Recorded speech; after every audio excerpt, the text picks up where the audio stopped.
You were always just a backup plan. Jessica's the one who really made us proud, my mom, Margaret, said with a cold smile, right there in the house I paid for. I looked her in the eye and calmly said, then start packing. You've got 30 days. 2 weeks later, she walked into her room to find a stranger sleeping in it. Let's start from there. Honestly, I had every reason to say no and absolutely no reason to say yes. But then, a week before Christmas, Uncle Mark called and asked if I'd come to the family gathering this year. I paused, just long enough for him to sense it in my voice. That sounded like a maybe, he said, sounding hopeful. Everyone was going to be at my parents' place, and he thought maybe this was the right moment to let go of the past and move forward. He even mentioned Liam would be there and said how proud he was of him for turning out well despite all the chaos. Maybe he thought that would convince me. I'm not sure why, but I agreed. Maybe I was just tired of spending another Christmas alone. It had been 2 years since I lost my wife and son, 2 years of avoiding everything that reminded me of happiness. Holidays, birthdays, baby showers, weddings. 2 years of silence in a house built for joy and bedtime stories. They passed away in December, and part of me never came back from that winter. So yeah, Christmas. I had written it off. Still, I drove up north and picked up Uncle Mark and Aunt Helen. They stood outside with a pie in a gift bag like nothing had happened. I didn't ask. They didn't explain. We just drove. Light snow had started falling, just enough to be pretty, not annoying. For a moment, it almost felt normal. Then Uncle Mark's phone rang. He answered on speaker. It was Robert. Where are you? He asked. Uncle Mark said we were about 10 minutes away and mentioned I was driving. Silence. Then Robert asked, kind of bluntly, do you have anything to say to him? Uncle Mark looked confused, unsure what he meant. Before he could respond, Robert added, we're not waiting. Don't come. And hung up. I didn't say a word. I just pulled over and stared out at the trees. Aunt Helen whispered something to Uncle Mark, and the only sound was the hum of the car heater. After a moment, I said, let's keep going. The vibe in the car shifted after that. When we got to my parents' driveway, Robert was already outside, holding a mug like he'd been waiting to make sure I didn't come in. Uncle Mark got out and tried to talk to him. I stayed in the car and watched. It went badly. Robert shoved him and yelled something that echoed through the cold. Then he turned to the car and looked at me like he wanted me to disappear. I didn't move. But eventually, I drove away. I spent Christmas Eve alone in a little rented place by the lake. No lights, no tree, just snow outside and the same old sadness inside. I was on the couch, looking at an unopened bottle of pomegranate juice, when Uncle Mark sent me a video. I didn't open it right away. I thought maybe it was something nice, maybe Liam waving hi or a clip of people opening presents. I waited. But then I got curious.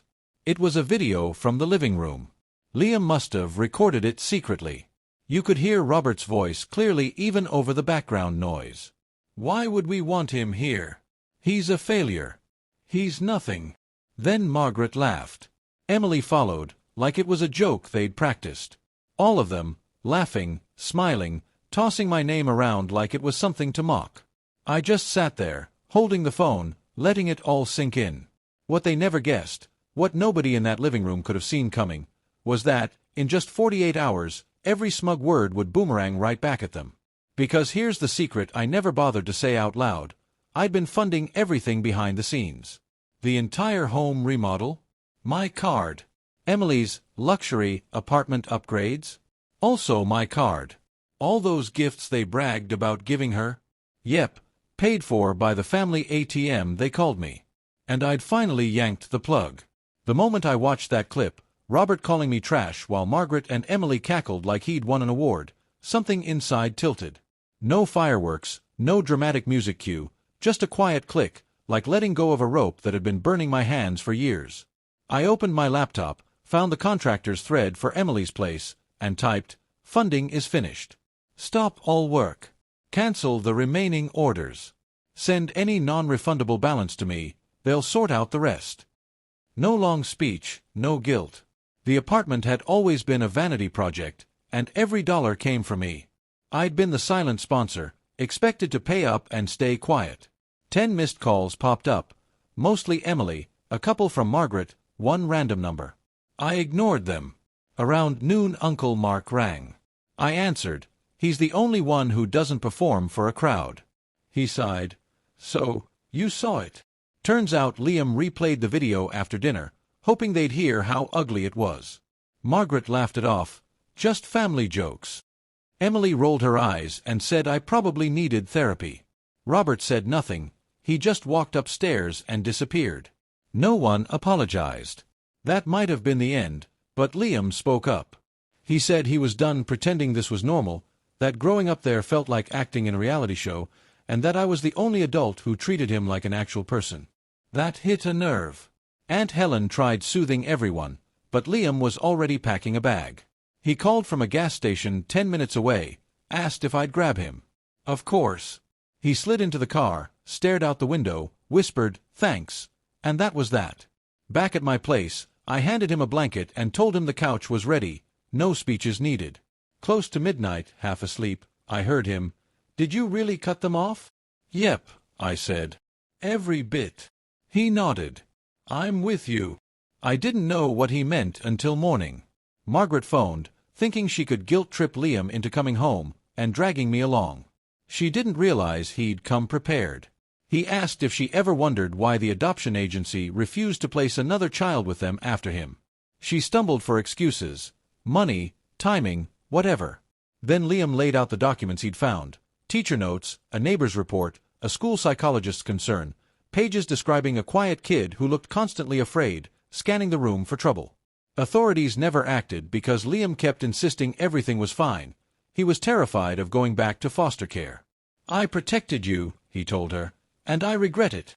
Margaret had no comeback. She just hung up. That's when it finally hit me. They aren't going to change. They love shiny appearances, not people. And they still didn't know the real kicker. Emily's apartment isn't in her name at all, it's in mine. 2 hours later, Emily texted, full caps. "What did you do?" "The contractors walked out. I don't even have a kitchen." More messages flew in, rage, then panic. I let them pile up. Because I wasn't just halting renovations. I was yanking the whole apartment out from under her. She always bragged that our parents gifted it to her, but they never could have afforded it. I paid the down payment, the mortgage, the taxes, kept it in my name, to protect her. At the time, I thought that made sense. Now it's going to make a very different kind of sense. That morning, I called my lawyer and told him to put the apartment up for rent, not to sell it. I didn't want to lose it completely. I wanted Emily to pass by and remember it could have been hers if she'd just behaved. By lunchtime, the rental ad was live, and by dinner, 3 people had already applied. Meanwhile, things were falling apart back at my parents' place. Liam started sending me screenshots.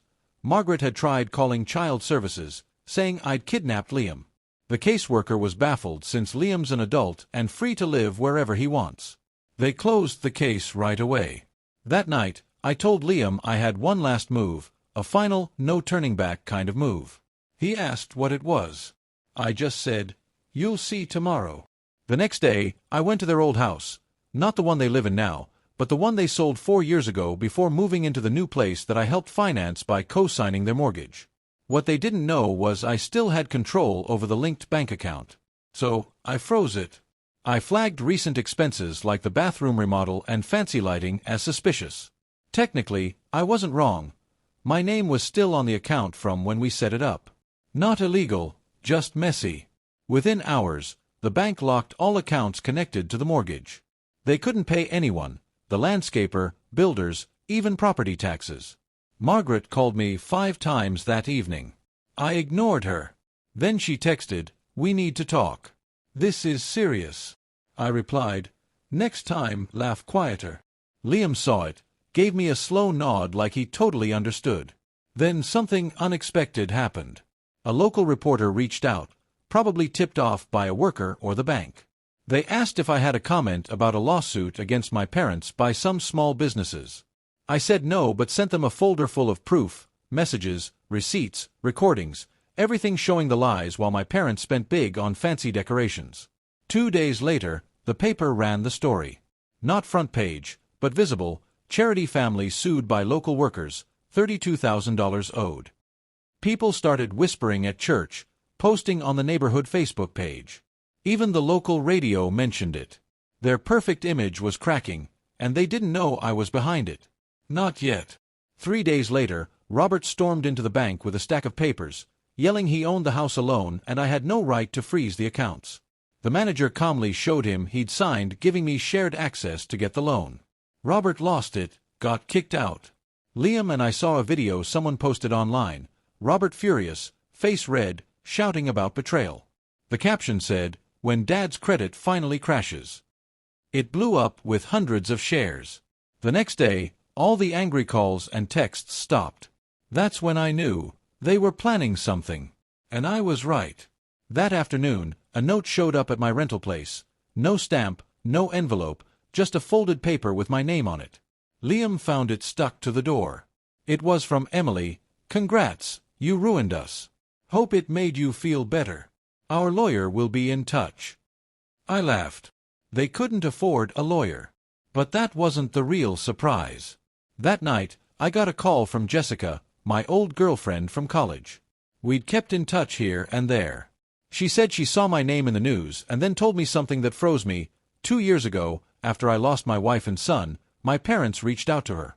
They said I was spiraling, drinking, shutting everyone out, and asked her to check on me, to help pull me back from the edge. She never did. It felt wrong.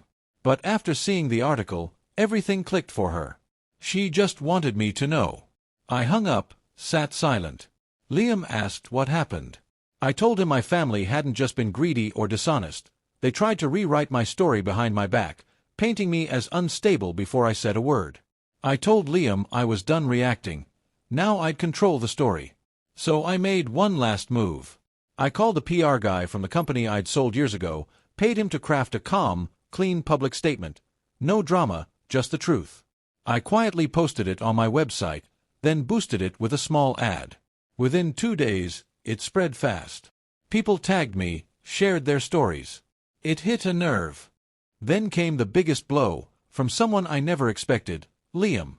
He made a simple video, just sitting in a hoodie, talking about what it was like growing up in a house full of pretending. He shared how he felt lucky to be adopted until he realized love came with strings attached. No names needed, everyone knew who he meant.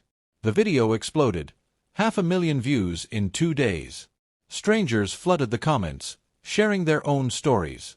Suddenly, the mask was gone. My parents weren't just broke, they were publicly falling apart. Cold stares at the store, awkward silence at church, old friends disappearing. That house must have been painfully quiet. But I wasn't done. They didn't know the biggest secret yet, and when they found out, it would hurt worse than anything else. It had been almost a week of silence. No calls, no texts, not even vague Facebook posts. Margaret must have been freaking out.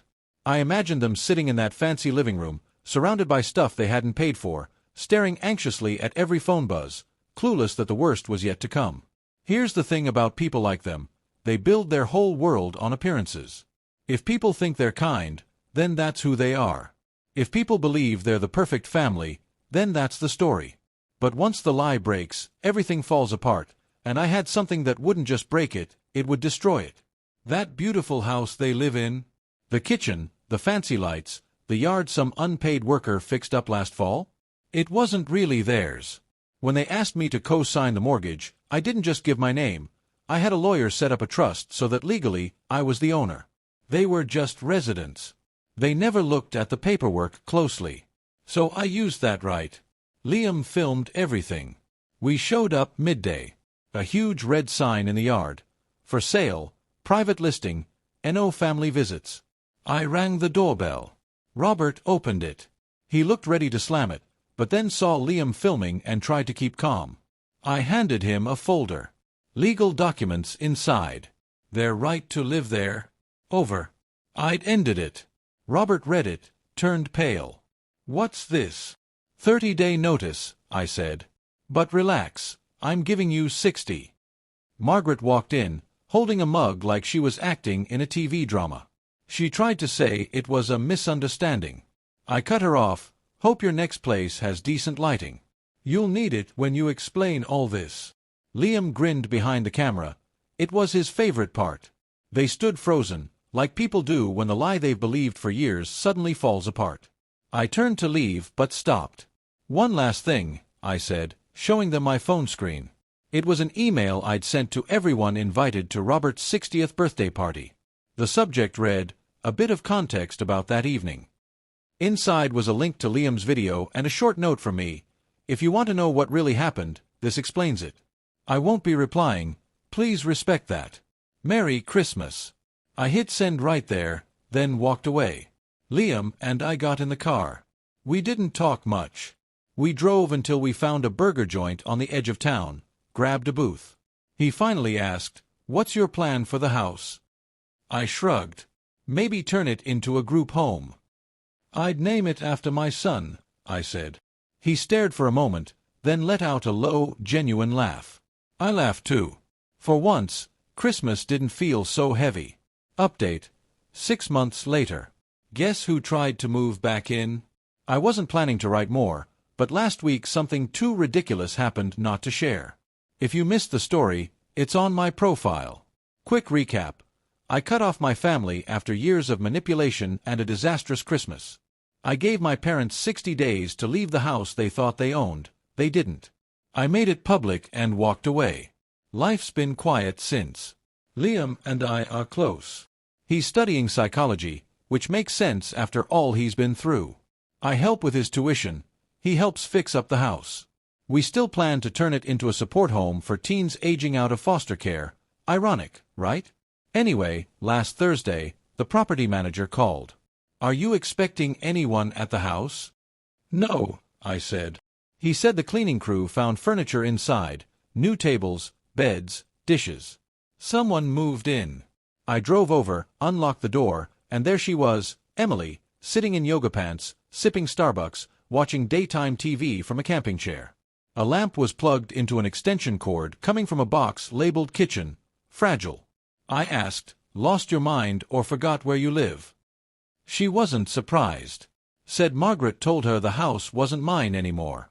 "You moved away," she added like that made it legal. She literally broke in because Mom said it was okay. They'd been telling her I'd changed my mind and might let it slide. She even brought her boyfriend, who was grilling hot dogs in the backyard like it was some cheap Airbnb weekend.